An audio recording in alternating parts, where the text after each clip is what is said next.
हम बताएंगे आपको बालों को घना करने के लिए। एक अंडा लिया है मैंने और बादाम का तेल। अंडे को अच्छा सा फेंट के उसके अंदर बादाम का तेल 1 टीस्पून मिलाएं और अच्छा सा उसको मिक्स करें, अच्छा सा फेंट लें और फिर इसे सर पे लगा के 1 से 1.5 घंटे के लिए छोड़ दें और फिर नीम गर्म पानी से किसी अच्छे शैम्पू से सर धो लें।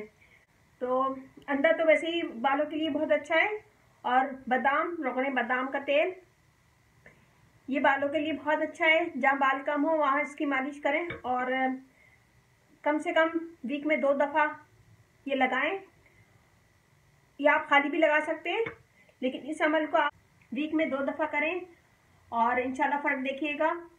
आपके बाल नरम और मुलायम हो जाएंगे और शाइनिंग भी आएगी बालों में।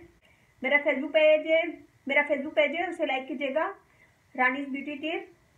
और ये मिक्सर बनाएगा और मुझे बताएगा ज़रूर कि कैसा लगा, और अच्छा लगे तो थम्स अप कीजिएगा, कमेंट दीजिएगा। और अब मुझे इजाज़त दीजिए।